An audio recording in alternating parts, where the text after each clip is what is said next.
Hey, this is Sky. Welcome to my YouTube channel. Go check out my website at skyazrael.com if you want life coaching or mentoring. It's Sunday. It's bright and early. I didn't sleep well. I don't know how you guys slept.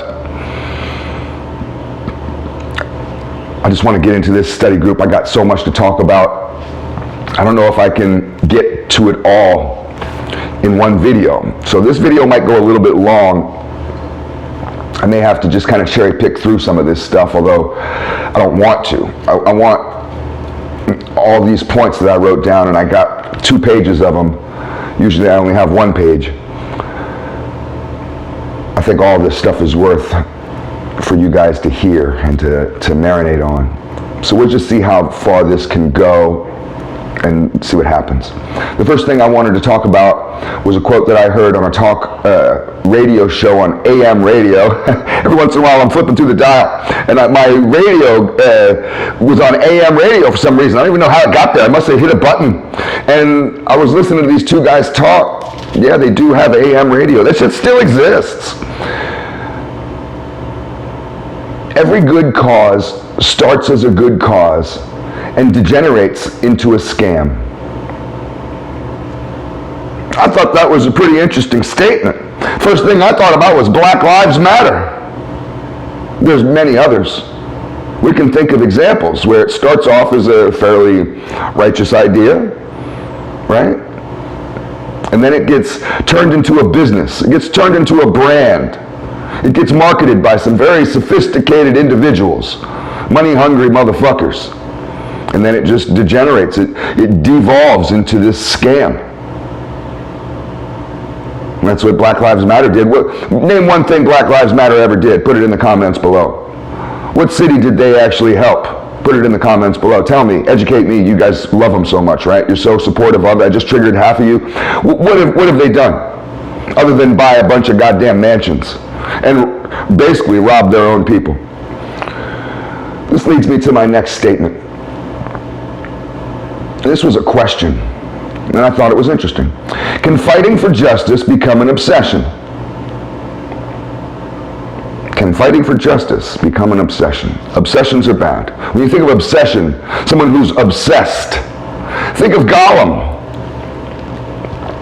That's what obsession looks like.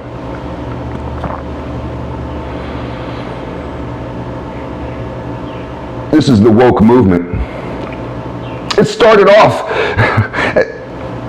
as something somewhat righteous. I don't know if any of you are old enough out there to remember wokeness. Maybe some of you are. Wokeness started off rather innocently in the black community as pointing out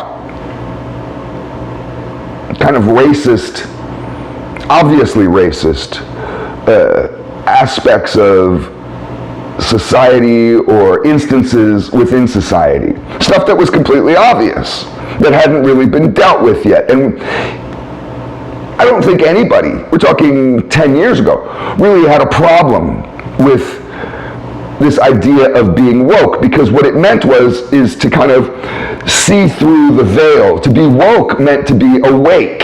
It's just slang for being awake, and you can see through all the bullshit that's going on. And then somehow people became incredibly obsessed with it. Like on that first statement that we just went over, it turned into a business and then degenerated into a scam. But for a lot of people, just as individuals, maybe you're not a part of an organization, you're just at home and you're woke as fuck. And is it an obsession for you? How do you know? Well, when you're trying to search for little dust particles in the room after you've cleaned it, you might be obsessed. You might have OCD. You may have an obsession with keeping something clean. And someone could sit there and be like, dude, the place is clean. And you're in the corner looking for little specks with a magnifying glass. There's people like this. And they wear gloves and shit everywhere they go around their own house, and they're always cleaning, always cleaning, always cleaning. It's weird. Nothing wrong with having a clean house, but Jesus Christ, you can be obsessed with it. Wokeness is like this, and they're going throughout society looking for anything that might just appear. Is that something that we should attack? Is that something that we should be offended by? What's the latest one was what was it? Oh, eating healthy is now racist. That's the new one. Eating healthy is now racist. Google it, it's hilarious. There's even a video about it, like that the government put out.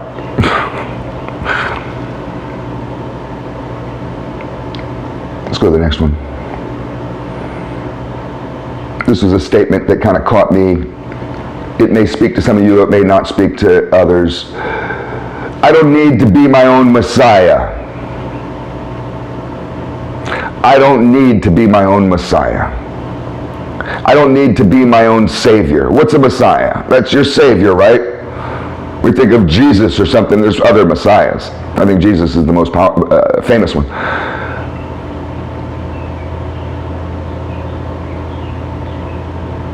A lot of us kind of have put that burden upon ourselves to be godlike.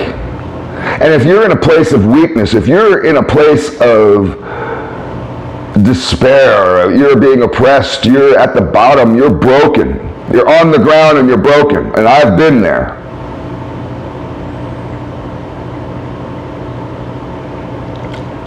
It's unrealistic to think that you're going to be simultaneously in your weakest moment, in your weakest time of your life, that you're going to simultaneously be strong enough to somehow save yourself, to be your own Savior, to be your own Messiah. It's an unrealistic expectation. I don't promote religion on here. I don't get on here to try to push religion on people. I'm not a missionary. It's one of the reasons why I stopped going to Catholic churches, because they have this heavy-duty missionary thing. And I'm not going out front of the subway trying to convince people or trying to talk to all my friends and saying, come to church, believe in God. But I will say this. The reason why you don't need to be your own Messiah is because there's already one out there. Let's go to the next one. Here's an idea. Why don't you question yourself with the same skepticism you have with others? This is how we smash our own echo chamber, and that's important to do. A lot of us, whether we just live in isolation and we don't have people around us to tell us different, or maybe we have surrounded ourselves, maybe we do have friends, and we surrounded ourselves with a bunch of like-minded individuals, people who believe and think just like we do. Maybe your internet friends are all people who think and believe things that are just like you think. And you just get into this echo chamber where any idea just bounces around and it all sounds like a great idea to everyone. There's nobody there to say, hey, that's stupid. This is what my brother's great for. I think that most of my ideas are great ideas. And in fact, most of my ideas are terrible ideas, and I'm lucky that I have people around me to be like, dude, that's stupid. It's just a law. It's a rule. It's just a law of the universe. Most ideas that you have, that you think of, sit and think of 10 ideas. 9 of them are going to be terrible. 8 of them are going to be terrible. There's not an even ratio of good ideas to bad ideas about any topic. So it's important to have people who are not like us, the people who challenge you, who piss you off, rub you the wrong way, where you don't believe what they believe. It's important to be around those people and to have healthy dialogue with people like that, instead of just name calling like you fucking people do on the comments in almost every video. I read comments in videos and it makes me so sad for humanity. Let's move to the next one.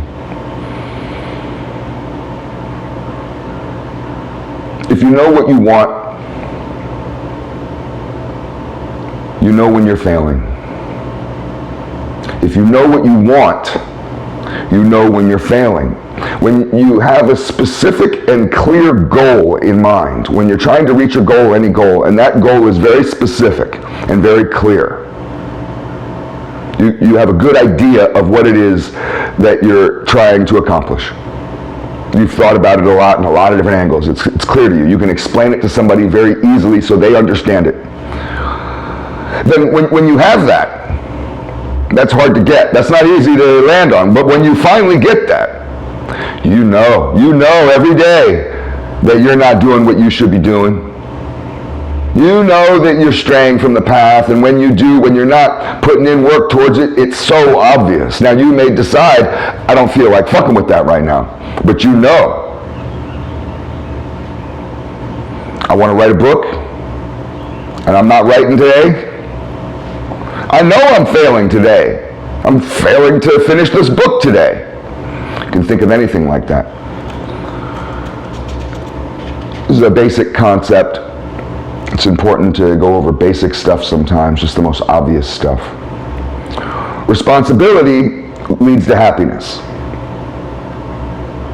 How does that work? Well, start by adding responsibilities into your life. Start by adding anything. Make my bed, clean my room, right? That kind of thing. Take a shower, do my laundry, whatever. Go wash the car, go balance my checkbook, whatever. Give yourself some responsibilities.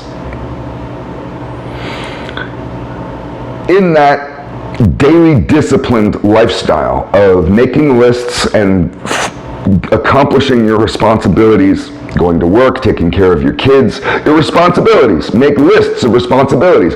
In that lifestyle of repetitively taking care of your responsibilities, your meaning, each person's individual particular meaning, the meaning of my life becomes obvious. It becomes prevalent. We have different meanings in different areas, and they all get revealed, like fog lifting, off of the horizon, and you can finally see the mountains behind it. And this is an experience in California, and you can be down by the beach, and the fog rolls off the ocean over to the hills, and if it's really bad, you can't even see the hills. And then later it'll lift, it'll go beyond the hills, out into the valley, and then the hills reveal themselves. Your meaning will reveal itself in your responsibility. The happiness that you're seeking is a byproduct of meaning.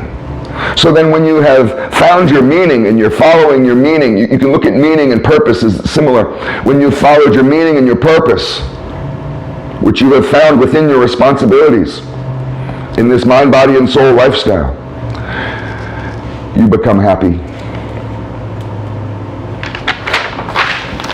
I'm going to have to skip over a couple of these. Let's just smash through these as fast as we can without losing any of the meaning. I have a bunch more. We'll just see how long we can go. I hope you guys are still with me. I like this statement. The guy said this to me at the gym, completely out of context, not in the context of what I'm going to talk about it to you in, but it doesn't matter because words are words. And I guess this is part of my my ADD, my ADHD, is sometimes when you're talking, I'm listening, but I can process what you're saying into my head, into my little machine, in a different way than maybe what you meant it. This guy said, I can't go back, I'm too far in. He was talking about something with his work related to his work, but I looked at that as being on this path of warriorship, of trying to get my shit together, trying to be a better version of myself. I can't go back. I'm too far in. I'm too far along this path to turn back and to be who I was. Let's go to the next one. This is just a question. Are you satisfied with your mediocrity? Do you want success and greatness? To be more successful than you are, to reach goals that you've had, and to be the greatest version of the grandest vision that you have of yourself? Do you even want that shit? Why do you fucking sit around doing nothing so much if you do? Here's an idea. Renew your pledge every day. Your pledge of allegiance. You ever taken a pledge? It's like a vow. You could say the word vow. Renew your vows every day. take your vows of marriage. You say that shit when you get married, and then 3-4 years into it, you don't even remember what the fucking vows were. Renew those every day of your marriage until you're fucking both dead. Renew your vows every day. Live it. Be all about it. Get down on one knee and tell your woman, I love you, I'll protect you, and provide for you until the end of the time. Tell her that every day and mean it. Renew your pledge of allegiance to your homeboys every day. Tell them, I got your fucking back, homie, to death, ride or die, no matter what. Anything fucking happens, I'm the first motherfucker there. I'm right there with you. Renew that shit every fucking day. Renew your pledge every day. Like that song. I love that song, Pledge Your Allegiance by Suicidal Tendencies. It's a badass fucking song. Venice Beach, motherfucker. I like this statement also. I didn't bring you out of that mess to leave a mess in you. When I heard that, I kind of think of like a father who goes to get his son who may be in a bad situation. Maybe his son is hanging out with some bad people.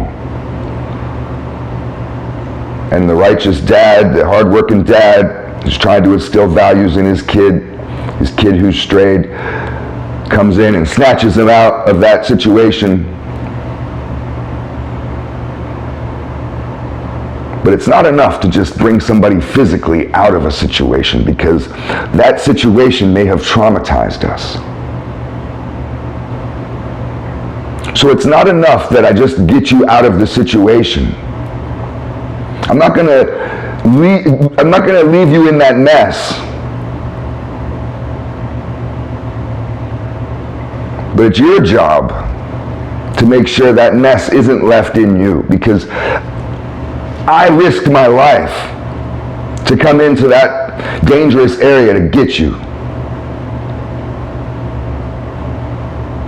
When a father loves his son, there's nothing that will stop him from coming. I'm coming to get him. I don't care where that boy is. I don't care who he's with. I'm going in there and I'm getting my fucking boy out. You're my son. You're who I say you are. But you have to honor those who come for you. To honor your saviors means that you have to be done with the mess that they saved you from. You have to move on from it.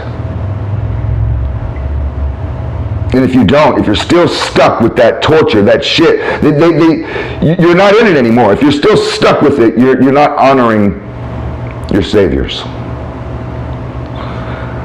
I got a lot more to talk about, but I think we should end it here. Thanks. If anybody, I don't know if anybody lasted this long, but if you did, right on. Have a great day.